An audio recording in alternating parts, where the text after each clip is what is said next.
nous soutenir dans notre lutte.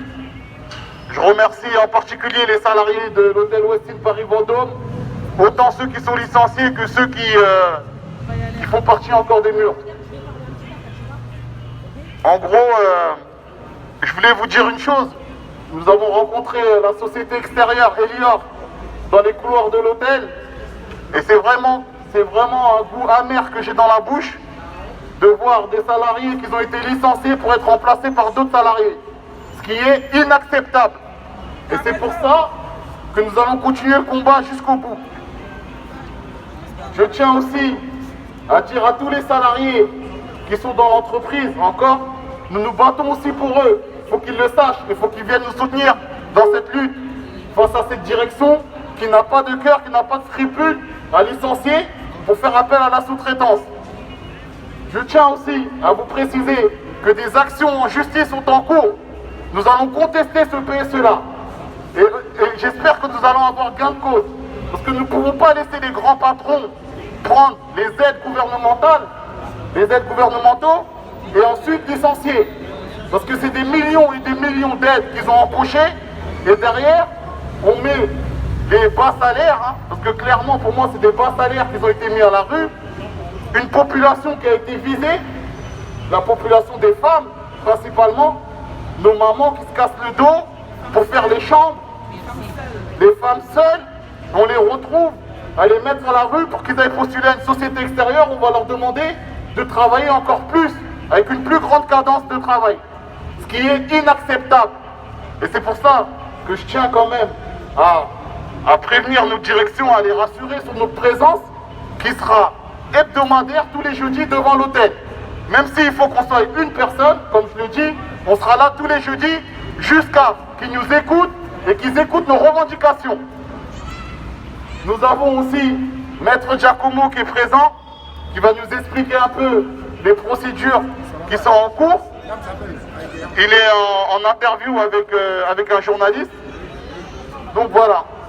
Je voulais aussi parler du CSP pour les salariés qui sont concernés. Nous savons qu'il y a énormément de soucis dans le CSP. C'est ce qui va vous permettre justement de toucher de l'argent à la fin du mois, à sorte de salaire. C'est en cours avec la direction. C'est en cours avec la direction, il y a eu énormément d'erreurs qui ont été commises. Nous espérons que ça soit réparé assez rapidement parce que ça commence à porter préjudice à plein de salariés. Nous avons des salariés qui sont dans l'inquiétude, qui ne savent pas ce qu'ils vont toucher à la fin du mois. Donc sachez que c'est en cours et nous vous apporterons des réponses via le groupe WhatsApp que nous avons créé pour vous dire où ça en est. Je tiens aussi à préciser une chose qui me tient à cœur. Une pensée pour 2 salariés qui sont décédés de la Covid. Madame Paramil Herminia et M. Khaled Chérif qui faisaient partie des effectifs de l'hôtel Westin Paris-Vendôme. Nous avons une pensée particulière pour eux et voilà, à chaque fois qu'on fera une prise de parole, on aura cette pensée pour eux. Et les derniers mots que Chérif nous a dit, avant de nous quitter, il voulait qu'on continue la lutte et qu'on aille jusqu'au bout. Donc, rien que pour ça, moi je ne lâcherai jamais. Donc voilà, je vous remercie. On vous remercie pour le soutien qu'on a aujourd'hui. Donc merci à l'équipe du Mélia, merci de nous soutenir. Merci aux anciennes et qui sont toujours là, à Tiziri et Pauline, je ne sais plus où est-ce qu'elle est, là, je ne la vois plus. Elle s'est sauvée. Pauline, merci Tiziri. Après, comme disait Eba, donc grosse pensée aujourd'hui encore à Khaled et à Herménia. Il faut savoir qu'on avait demandé que les indemnités pour Madame Paramil Herménia qui était impliquée clairement dans le PSE puisque son service fermé, la direction a accepté notre demande, c'est-à-dire de reverser les indemnités aux enfants de Herménia Paramil. Au sein de l'hôtel, il se passe clairement des dingueries. Je ne peux pas dire plus clair que ça. Entre les problèmes de CSP, les problèmes du Pôle emploi, des salariés qui ne sont pas inscrits, on nous dit que oui, que le Pôle emploi renvoie, leur dit non, votre employeur n'a pas envoyé, n'a pas fait ceci, retournez voir votre employeur, revenez. Bref, c'est une dinguerie. Dernière information super importante, on ne pourra pas rentrer dans le détail au jour d'aujourd'hui. Nous avons relevé une information sur les procédures de licenciement ce matin. Nous sommes en train de travailler dessus Et nous espérons pouvoir trouver la faille afin de pouvoir faire quelque chose pour les salariés qui ont été impactés par le PSE. Pour les salariés qui restent dans l'entreprise, on est là, on vous soutient. Comme je dis, je sais qu'il y a la crainte, ouais je travaille, est-ce que je peux venir au jeudi de la colère, est-ce que je peux pas venir, est-ce que je vais pas être réprimandé? Non, personne ne sera réprimandé. Comme a dit Iba, on sera là tous les jeudis. S'il faut qu'il n'y a que moi et Iba, ben on sera là et on ne lâchera pas. Les premiers dossiers des prud'hommes, Maître Giacomo va les prendre, les a pris. On va lui fournir les restes des dossiers qu'on a en bas. Et il vous expliquera quand est-ce qu'il ira déposer tout ça au tribunal prud'homme. Et comme il vous a expliqué, pour le tribunal administratif, ce sera plus tard. Donc je vais laisser la main à Maître Giacomo.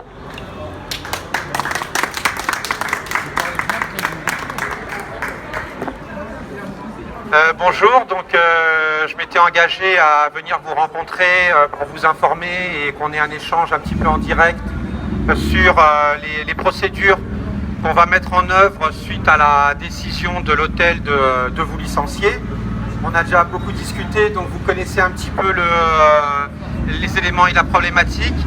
Donc on est en train là au cabinet de mettre la dernière main au recours devant le tribunal administratif. Yamina, finalement, le délai expire le 11 juillet, donc le recours sera déposé demain ou samedi, dernier délai. On hésitait un petit peu, finalement, on pense qu'il faut y aller. On pense qu'il faut y aller parce que ce plan de licenciement n'a pas de raison d'être, est nul et non avenu, et on l'a vu ensemble, il a été mis en œuvre de façon tout à fait déloyale et de mauvaise foi par la direction, qui ment sur le motif en invoquant le Covid, alors qu'en réalité c'est des licenciements boursiers, qui ment sur la réorganisation en disant que c'est pas une décision de transférer un service, alors qu'en fait c'est un transfert de service et que les contrats de travail n'auraient pas dû être rompus, qui n'a pas donné au CSE les éléments d'information et de documentation qui auraient permis justement d'avoir tout ça et de pouvoir qualifier juridiquement l'application ou pas de L1224.1. Donc il n'y a pas de raison qu'on leur épargne une procédure dans le tribunal administratif. Surtout que vous l'avez vu, l'actualité, le plan social chez TUI vient d'être annulé par la Cour d'appel de Versailles. Bravo! Sur une problématique un petit peu différente, mais ça veut bien dire en tout cas que si on ne porte pas le combat devant les juridictions, on n'obtient rien et que tant qu'on n'a pas obtenu un jugement, on n'a pas perdu et qu'il faut se bagarrer. Et ensuite les dossiers individuels dans le conseil de prud'homme. Donc j'ai 52 dossiers qui ont été déposés par vos représentants. Ils seront déposés au prud'homme. Je pense, la semaine prochaine ou demain. La semaine prochaine, fin de semaine, peut-être début de semaine suivante. En tout cas, on est dessus, on travaille dessus, on est déterminé avec vous et avec vos représentants, on mènera ces bagarres jusqu'au bout.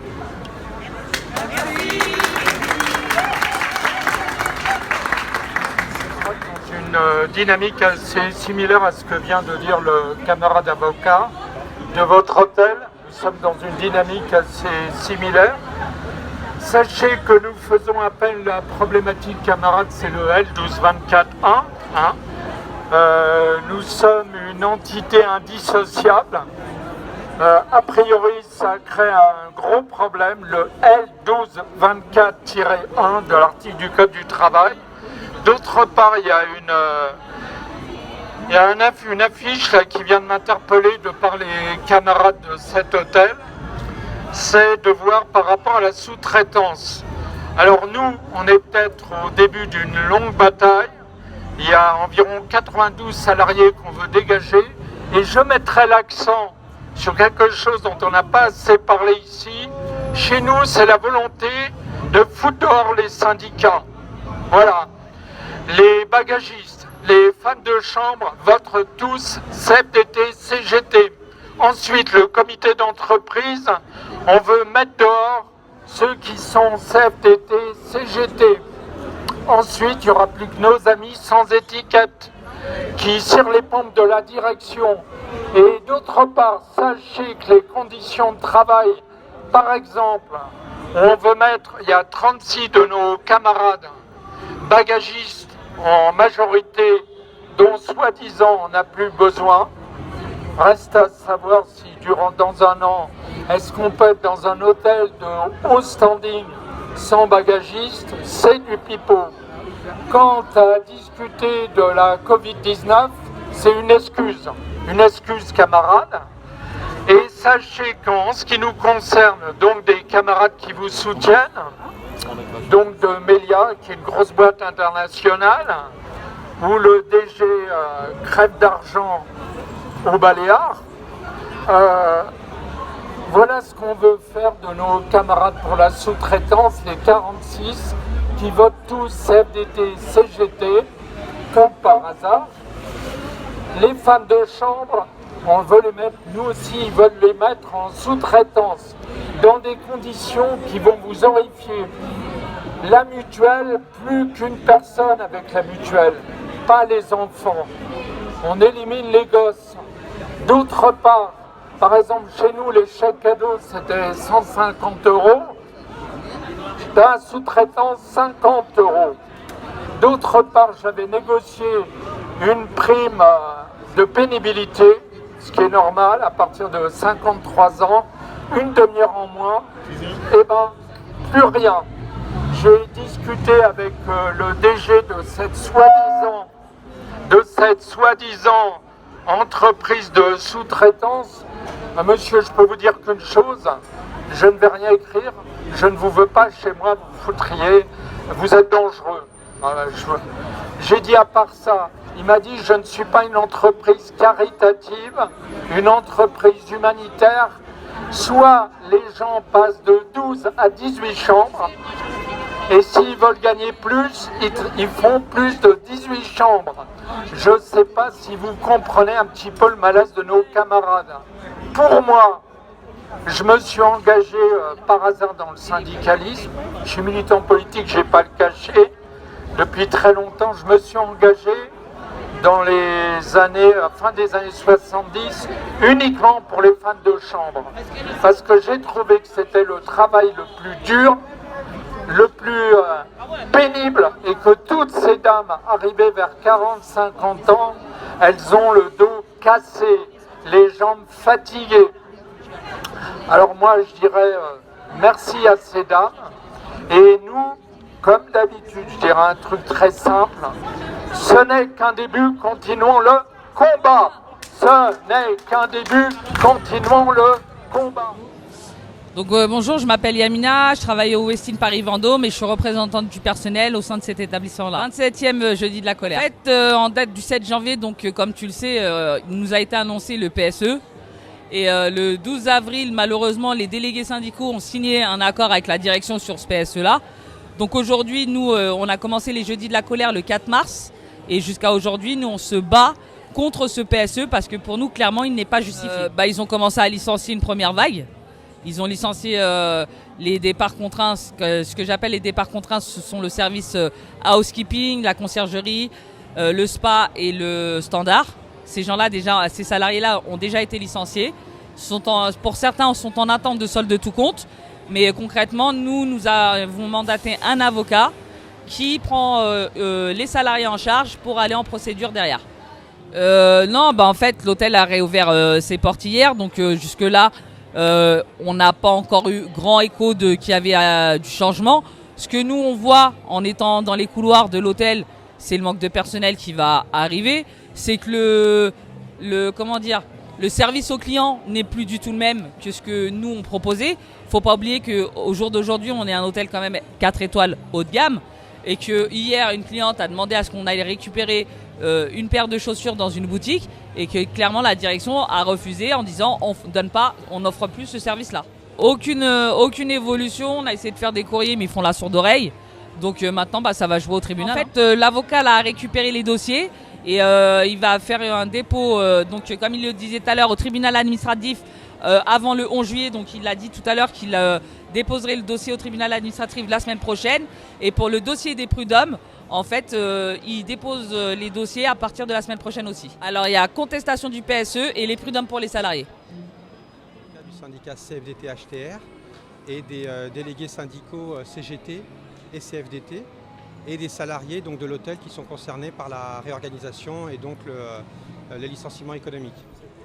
Le regard sur le PSE, c'est celui d'un avocat qui est engagé donc, dans la défense des représentants du personnel et des salariés et qui identifie un certain nombre de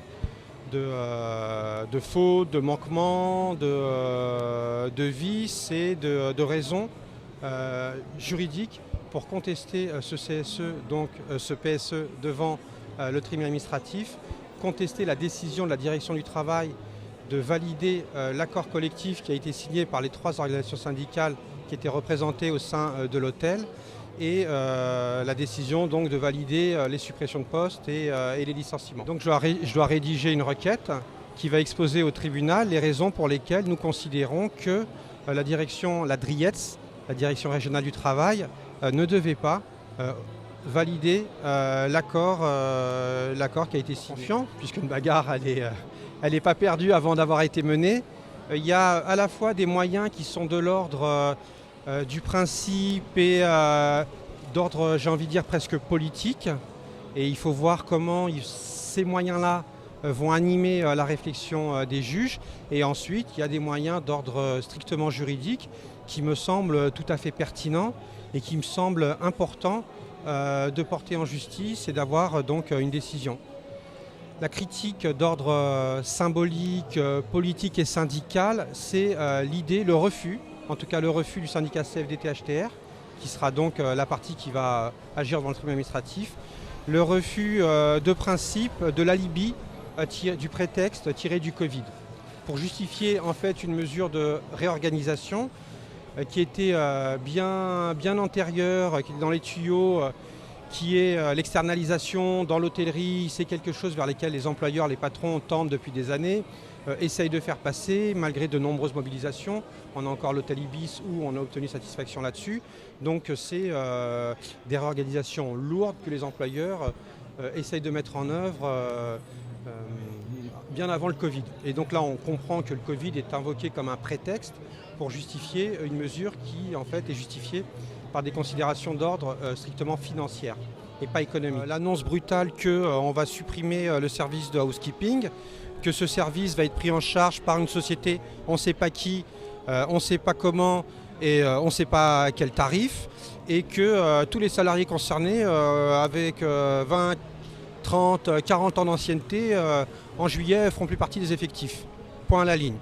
Et après, il y a une négociation qui s'ouvre avec des représentants syndicaux qui ne s'ouvre pas vis-à-vis du CSE, dont le CSE est tenu à l'écart, ça résulte clairement des délibérations, et où les représentants syndicaux acceptent,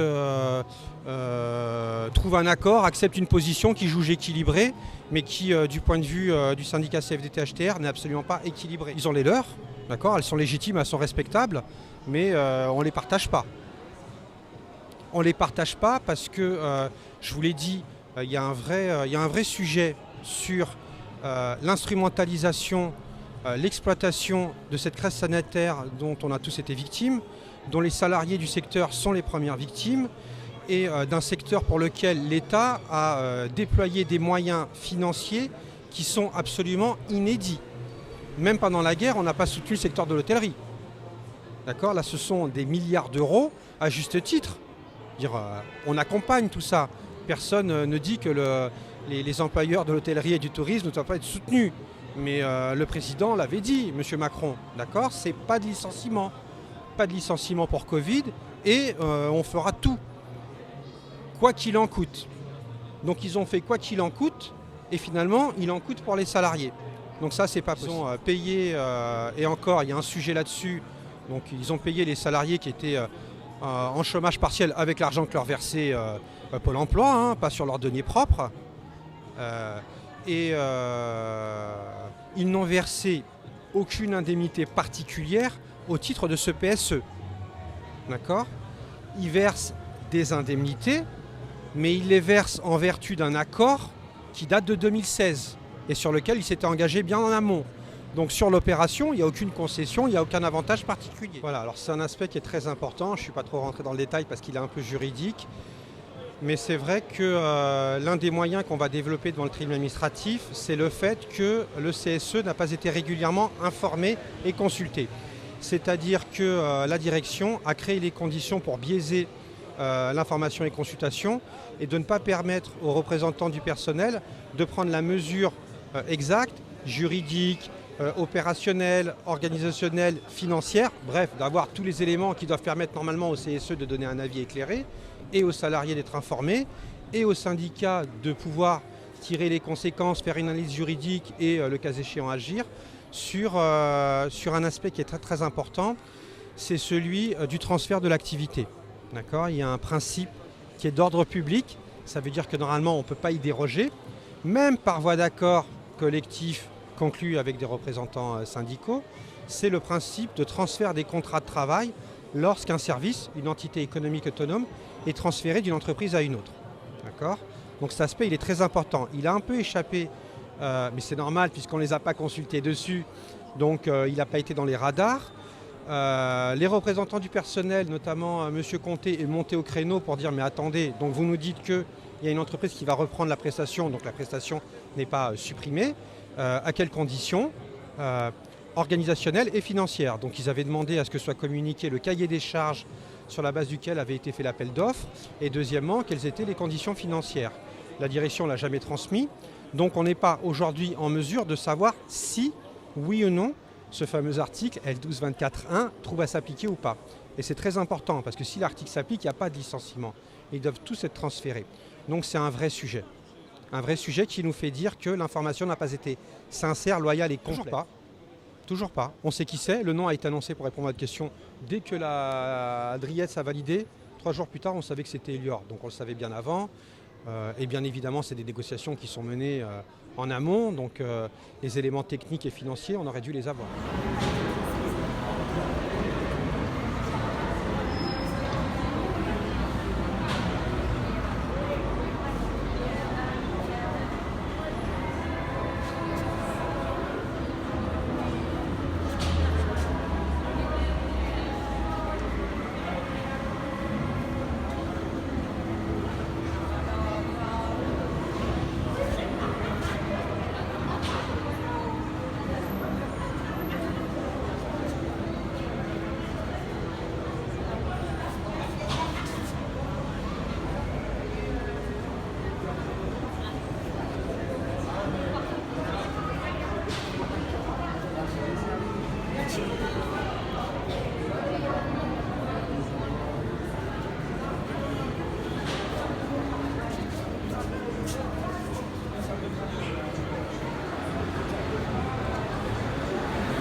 Donc moi c'est Tiziane Kandi, je suis animatrice syndicale au syndicat CGT des hôtels de prestige et économique HPE.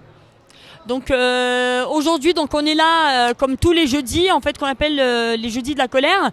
Donc moi je viens bien évidemment en soutien à nos camarades parce que ils et elles surtout se battent depuis plusieurs mois contre un plan de licenciement et un plan de restructuration complètement injuste dans l'établissement qui touche un peu plus de 168 salariés.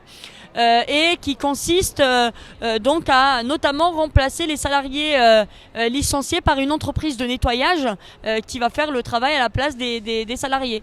Donc au-delà même du plan de licenciement, c'est clairement un plan de restructuration qui vise à mettre en place du dumping social et à remettre en cause le statut social de l'ensemble des salariés en les divisant par le biais de la sous-traitance. Et en fait, je pense que cette lutte-là de nos camarades du Westin, elle est quand même emblématique en fait des plans de restructuration qui se passent dans les hôtels, qui consistent aujourd'hui à faire payer la crise aux plus démunis, en fait, aux salariés qui sont là depuis plusieurs années, en essayant de justifier l'injustifiable, c'est-à-dire les licenciements, les restructurations.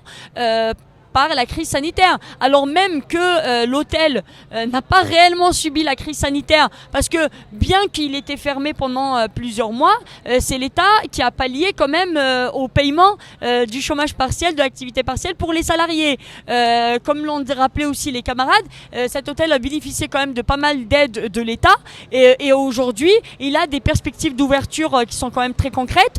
D'abord aujourd'hui, il y a des confinements, donc il commence à y avoir une reprise progressive massif de l'activité, mais il y a également les JO qui s'annoncent pour 2024, où les préparations vont se mettre en place à partir de 2023.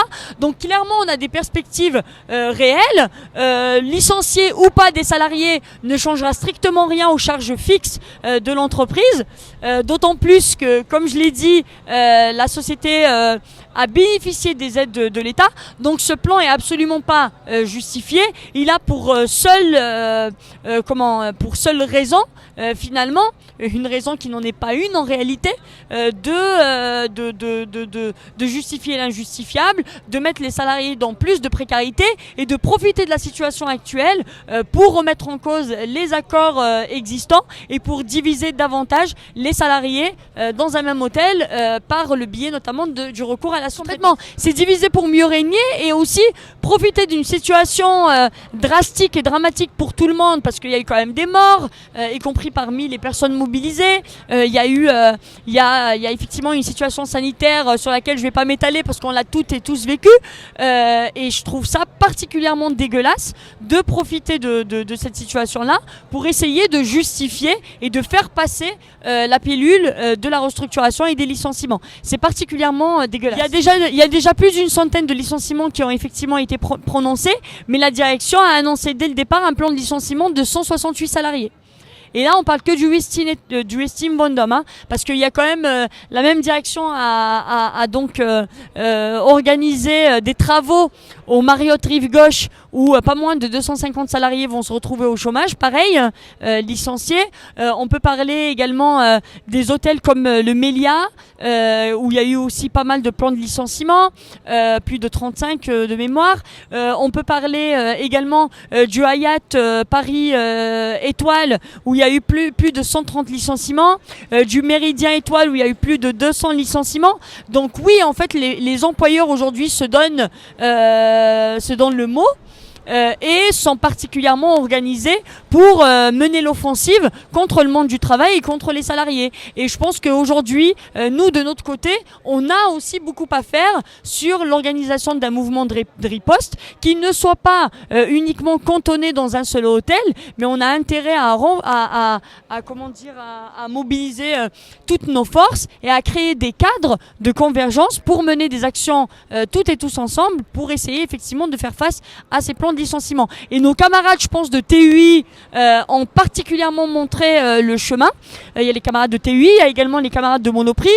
Nous aussi, à notre niveau, avec la lutte historique des femmes de chambre de l'Ibis des Batignolles, on a essayé à nos niveaux de prouver que la convergence et la construction d'un rapport de force paye, parce qu'à l'Ibis des Batignolles, on a réussi effectivement à obtenir une belle victoire il y a à peu près un mois, et nos camarades de TUI ont réussi hier à obtenir l'annulation de leur PSE.